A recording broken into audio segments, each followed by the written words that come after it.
बीडच्या शाहूनगर भागात दोन्ही राष्ट्रवादीच्या कार्यकर्त्यांमध्ये राडा, दगडफेकीचा व्हिडिओ समोर।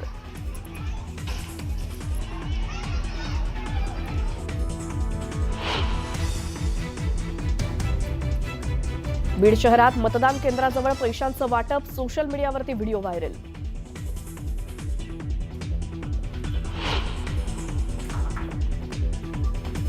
महाडमध्ये शिवसेना विरुद्ध राष्ट्रवादीच्या कार्यकर्त्यांमध्ये तुफान राडा, मुंबईहून आलेल्या वाहनांमध्ये आढळली हॉकी स्टिक आणि स्टंप, महाडमध्ये तणावाचं वातावरण।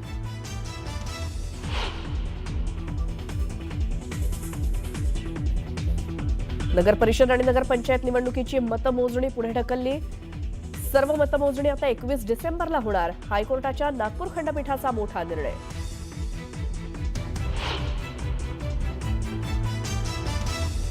निवडणूक आयोगाची पद्धत चुकीची, मात्र कोर्टाचा निर्णय मान्य करावाच लागेल, तर ही सर्व पद्धत योग्य वाटत नाही, कोर्टाच्या निर्णयानंतर मुख्यमंत्री देवेंद्र फडणवीसांचं विधान।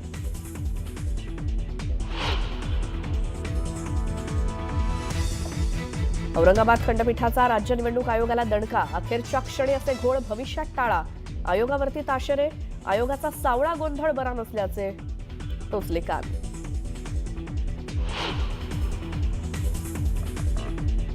आमदार संतोष बांगर यांच्या विरोधात गुन्हा दाखल, आचारसंहितेचा भंग केल्याप्रकरणी गुन्हा।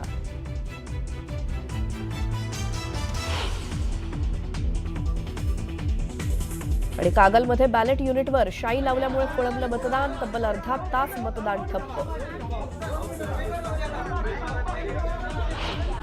आधी डाउनलोड नव्हती होत, मशीन रिडेबल नव्हती, नंतर रात्रीपर्यंत सगळ्यांनी जेव्हा डाउनलोड केले तेव्हा मोठ्या संख्येत सगळीकडे गोंधळ उडाला, याद्या सापडत नव्हत्या, जे समरीमध्ये आले आहेत ते नाव शोधायचं कसं, बिल्डिंग शोधायची कशी, माझं स्वतःचं नाव शोधायचं कसं, हा एकंदर गोंधळ हा संपूर्ण ह्या मुंबई महानगरपालिकेच्या जी निवडणुकीची यादी आहे त्याच्यात होता।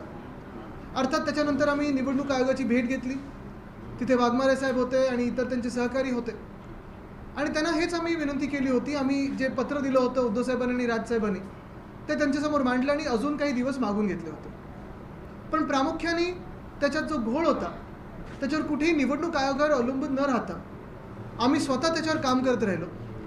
गेले 10-12 दिवस आम्ही शाखेत जातोय, वेगळ्या विधानसभेत जातोय आणि ह्याच्यावर ऑब्जेक्शन कसे घ्यायचे, काय ऑब्जेक्शन घ्यायचं, कुठचं फॉर्म भरायचा, ही सगळी जी किचकटपूर्ण प्रक्रिया आहे ती पार पडत आहोत। यानंतर देखील आम्ही अनेक शाखेंमध्ये जात आहोत, पण ह्याच्यात काही गोष्टी ज्या ठळकपणे आम्हाला जाणवत आहेत त्या तुमच्याच समोर आणत आहे, लोकांसमोर आणत आहे, मीडियाच्या माध्यमातून। आणि ही निवडणूक यंत्रणा नेमकी चालली कशी हे बघण्यासारखं तर झालेलं आहे। आत्ताचे जे सगळे मतदान चालू आहे आपल्याला तर माहिती आहे, कोण मख्ख चेहरा घेऊन बॅग सोबत उतरतंय, त्याच्यात पैसे आहेत की नाही ह्याच्यावरनं सगळा गदारोळ चालू आहे, कोणी धमक्या देत आहे, कोणी रेट टाकतंय, हा सगळा तर गोंधळ वेगळाच। एक आमदार तर जाऊन दाखवतात की कोणी मतदान कोणाला करायचं। खरोखर निवडणूक आयोग म्हणून प्रकार आहे की आता सर्कस झाली त्याची, हे विचार करण्यासारखं आपल्या देशात आहे।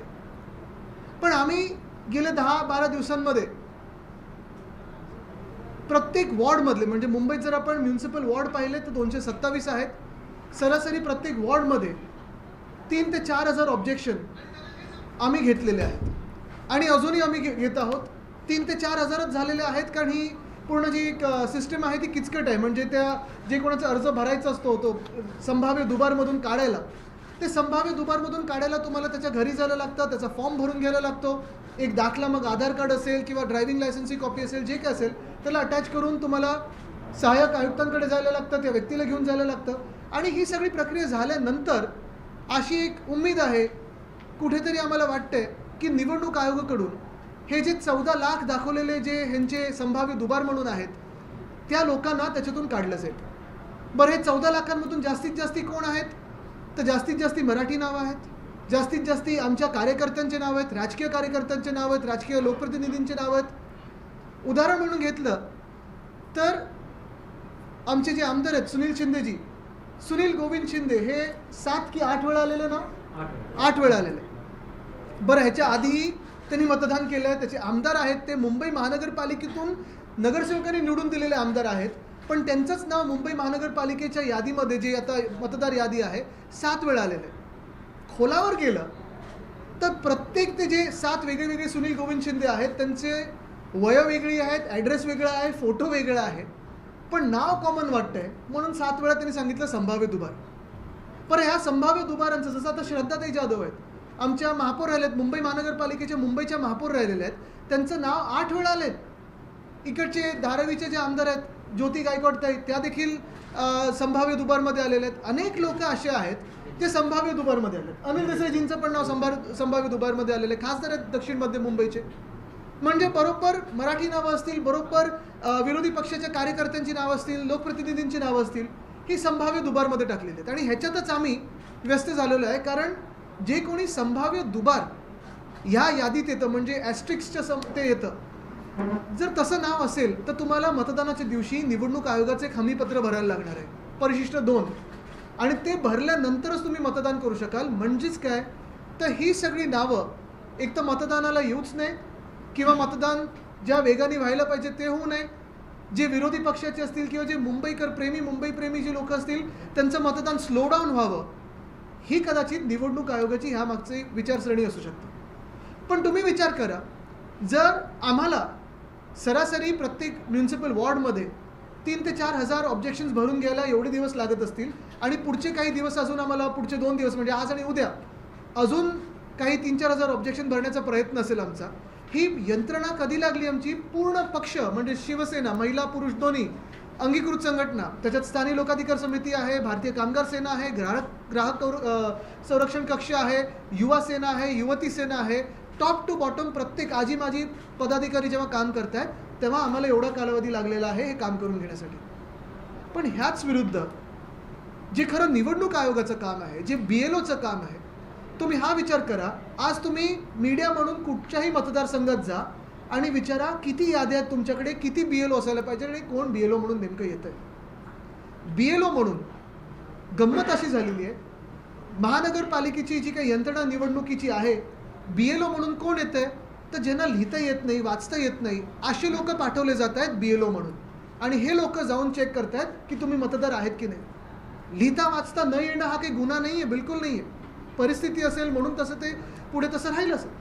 पण एवढ्या महत्त्वाच्या कामासाठी जिथे तुम्ही प्रत्येक मतदार हा खरा आहे की खोटा आहे हे ओळखू पाहतात, तुम्ही लार्ज हाऊसहोल्डमध्ये जे 10+ लोक खरोखर राहतात की वेगळी वेगळी आहेत हे तुम्ही ओळखण्याचा प्रयत्न करताय, तिथे तुम्ही असे लोक पाठवतायत ज्यांना यादी वाचता येत नाही, काही लिहिता येत नाही.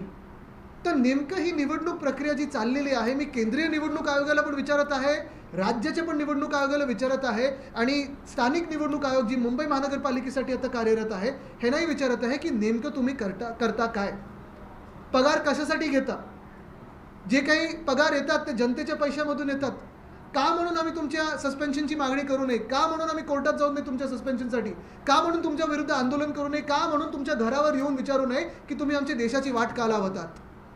एका बाजूला आपण पाहतोय गोंधळ तर सरासरी मोठा घातलेलाच आहे, पण दुसऱ्या बाजूला तुम्ही थट्टा उडवताय, सर्कस करून ठेवलेली आहे की ज्यांना लिहिता येत नाही, वाचता येत नाही, यादीत काय लिहिलं आहे हे कळत नाही आहे, अशा लोकांना तुम्ही या सगळ्यात महत्त्वाच्या पवित्र काम, आपल्या लोकशाहीच्या पवित्र कामासाठी तुम्ही पाठवताय. तसंच त्याच्याही पुढे जर तुम्ही जाऊन पाहिलं तर हा घोळ इथे थांबत नाही. पुढचा घोळ असा आहे, आणि हे परत तुम्ही सगळ्यांनी ऐकून घेणं गरजेचं आहे, पुढचा घोळ असा आहे की निवडणूक यंत्रणेत साधारणपणे 5,86,000 लोक, युनिक लोकांचे नावं दुबार तिबार 5 वेळा 6 वेळा आलेत, म्हणून मुंबई महानगरपालिकेच्या यादीमध्ये 14 लाख वेळा दाखवले संभाव्य दुबार.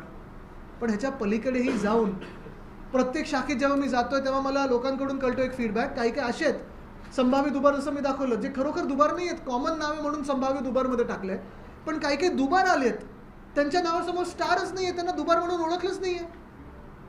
मग ही तुम्ही आळस म्हणून असं केलं आहे की थट्टा म्हणून असं केलं आहे की प्लॅनिंगने असं केलं तुम्ही की मुंबई महानगरपालिकेची जी सगळी निवडणूक यंत्रणा त्याची वाट लागावी, बट्ट्याबोळ करून ठेवलेला आहे.